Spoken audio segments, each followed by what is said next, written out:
Class 11 business studies का next topic है commerce. अब कॉमर्स क्या होता है तो हमसे कोई पूछेगा तो हम कहेंगे हमारा सब्जेक्ट है कॉमर्स, लेकिन यहाँ हम उस कॉमर्स की बात नहीं कर रहे हैं। यहाँ कॉमर्स की डेफिनेशन अलग है। Commerce provides necessary link between producers and consumers. Producers और कंज्यूमर के बीच की जो लिंक है उसे कहते हैं कॉमर्स। अब कॉमर्स में आता क्या क्या है? हमारे हिसाब से इकोनॉमिक्स, बिजनेस स्टडीज़, अकाउंट्स। लेकिन यहाँ जिस कॉमर्स की बात कर रहे हैं हम, उसमें दो चीज़ें आती हैं, ट्रेड और ऑक्सिलरीज टू ट्रेड।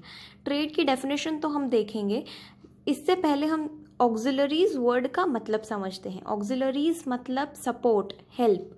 तो जो चीज़ ट्रेड को कंप्लीट होने में हेल्प करेगी वो होगी ऑक्सिलरीज टू ट्रेड।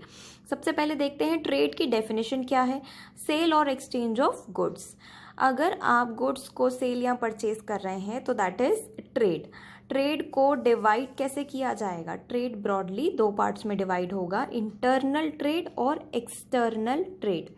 इंटरनल मतलब कंट्री की ज्योग्राफिकल बाउंड्रीज के अंदर होने वाला ट्रेड, ठीक है, जो आप अपनी कंट्री की ज्योग्राफिकल बाउंड्रीज की लिमिट्स के अंदर रह के करते हो।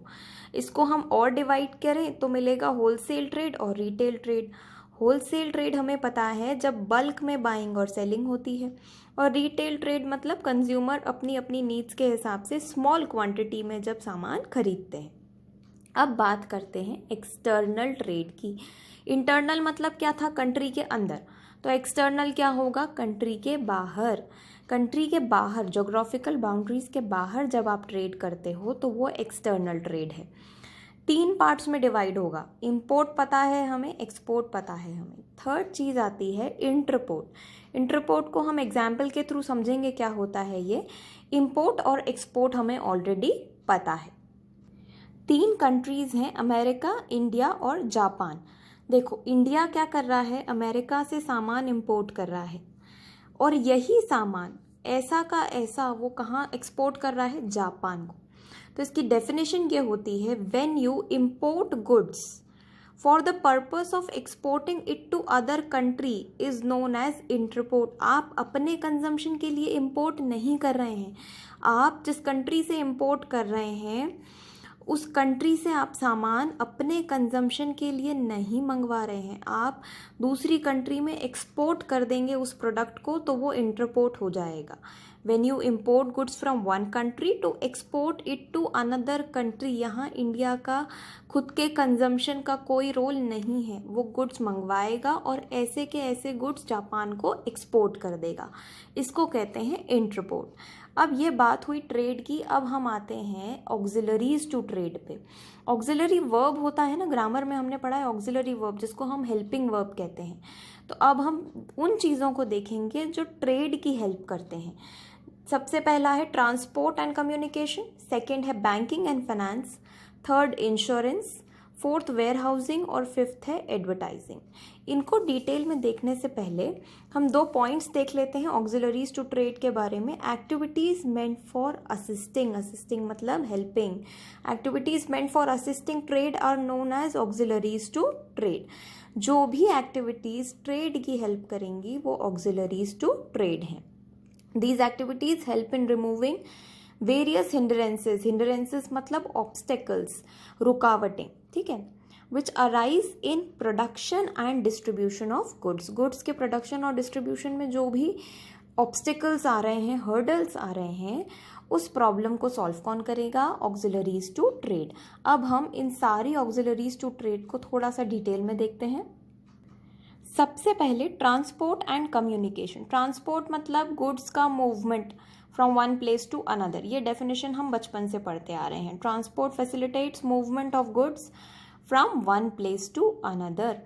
इसको समझो, देखो एक एग्जाम्पल लेते हैं हम। Tea is produced in Assam. हाँ बिल्कुल, टी आसाम में प्रोड्यूस होती है, लेकिन इसका ये मतलब है क्या सिर्फ आसाम के लोग ही टी कंज्यूम कर रहे हैं? क्या हम लोग चाय नहीं पीते? चाय हर घर में बनती है, और ये हर घर तक पहुंचती कैसे है? ट्रांसपोर्टेशन के थ्रू पहुंचती है। तो हिंड्रेंस ऑफ प्लेस, ऑब्स्टेकल है ना प्लेस का, प्रोडक्शन कहीं और हो रहा है, कंजम्पशन ऑल ओवर इंडिया होना है। या किसी और कंट्री में भी होना है तो ट्रांसपोर्टेशन का होना बहुत ज़रूरी है। ट्रेड सक्सेसफुल तब होगा जब गुड्स कंजम्पशन के लिए लोगों तक पहुंचेंगे। अगर गुड्स ही नहीं पहुंचेंगे तो ट्रेड नहीं होगा। इसलिए कंजम्पशन के लिए ट्रांसपोर्टेशन का होना बहुत ज़रूरी है। आगे बढ़ते हैं। सेकंड है कम्युनिकेशन। देखो, कम्युनिकेशन आज के टाइम में बहुत इंपॉर्टेंट है। Communication is also needed to exchange information. ठीक है, इंफॉर्मेशन एक्सचेंज हो रही है, किसके बीच में हो रही है? प्रोड्यूसर्स, ट्रेडर्स एंड कंज्यूमर्स में एक्सचेंज इंफॉर्मेशन एक्सचेंज होती है पोस्टल सर्विसेज के थ्रू, टेलीफोन के थ्रू। किस किस के बीच में हो रही है? प्रोड्यूसर, ट्रेडर एंड कंज्यूमर्स के बीच में हो रही है। ये बात हुई ट्रांसपोर्टेशन एंड कम्युनिकेशन की। अब बात करेंगे बैंकिंग एंड फाइनेंस। बिना पैसे के बिजनेस नहीं हो सकता है। ट्रेड भी बिना पैसे के पॉसिबल नहीं है। बिना मनी के कॉमर्स की कोई भी एक्टिविटी पॉसिबल नहीं है। Funds are needed in a business. ये हमें सबको पता है कि बिना फंड्स के बिजनेस नहीं हो सकता। तो ये फंड्स आएंगे कहाँ से? बैंकिंग के थ्रू। Banking helps business to overcome the problem of finance. Finance की प्रॉब्लम का सोल्यूशन क्या है? बैंकिंग। और मेजर सोर्स है कमर्शियल बैंक। ये फाइनेंस का मेजर सोर्स कौन है? Commercial banks. कमर्शियल बैंक्स आपको लोन दे सकती हैं, ओवरड्राफ्ट दे सकती हैं, आप वहाँ अपना मनी डिपॉजिट करते हो। बेसिकली बिजनेस के फंक्शनिंग के लिए बैंकिंग सिस्टम का होना बहुत ज़रूरी है। आगे बढ़ते हैं। Next, insurance. इंश्योरेंस हम क्यों कराते हैं? रिस्क से बचने के लिए। Business involves risk. ये हमें पता है कि बिना रिस्क के बिजनेस नहीं हो सकता। Insurance protects the business against various risk involve. कौन कौन सी रिस्क हैं? लॉस बाय फायर, आग लग गई या चोरी हो गई या एक्सीडेंट हो गया।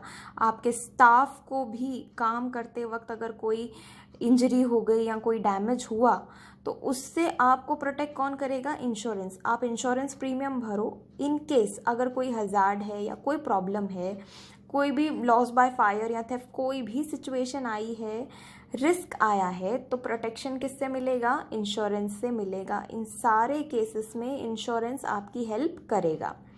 आगे बढ़ते हैं वेयर हाउसिंग पे।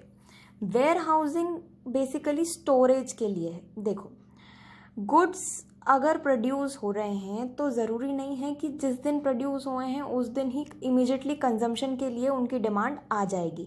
आपको गुड्स को स्टोर करके रखना पड़ सकता है। आप स्टोर कहाँ करके रखोगे? वेयर हाउस में। तो ये फंक्शन क्या कहलाएगा? Warehousing. Goods are not consumed immediately after production. आपने प्रोड्यूस किया और कंजम्पशन हो गया, ऐसा पॉसिबल नहीं है। They are held in stock and made available as and when required. जैसे जैसे डिमांड आएगी आप गुड्स को अवेलेबल करवा दोगे, लेकिन जब तक डिमांड नहीं आती तब तक आपको उनको स्टोर करके रखना पड़ेगा। और इस स्टोरेज में हेल्प कौन करेगा? Where housing. वेयर हाउसेस होते हैं हर कंपनी के अपने अपने, और वो उन वेयर हाउसेस में अपना गुड्स स्टोर करके रखते हैं। कब तक? जब तक गुड्स की डिमांड नहीं आ जाती। लास्ट है एडवर्टाइजिंग। एडवर्टाइजिंग सबसे इम्पॉर्टेंट है, क्योंकि अगर लोगों को पता ही नहीं चलेगा कि मार्केट में कोई प्रोडक्ट आया है तो कंजम्पशन के लिए लोग उसको खरीदेंगे ही नहीं। Advertising is one of the methods of promoting sale of a product. TV पे हम एड्स देखते हैं ना अलग अलग प्रोडक्ट्स की, वो क्यों होती हैं? ताकि लोगों को पता चले कि मार्केट में ऐसा कोई प्रोडक्ट है।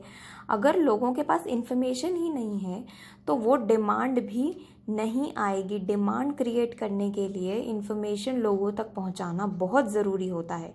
Advertising helps in providing information about available goods and services. Market में जो भी गुड्स और सर्विसेज अवेलेबल हैं उनके लिए इन्फॉर्मेशन अवेलेबल करवाना एडवर्टाइजिंग बहुत ज़रूरी है। उसके लिए इन्फॉर्मेशन नहीं होगी तो डिमांड भी क्रिएट नहीं होगी। ये थे हमारे ऑक्सिलरीज टू ट्रेड।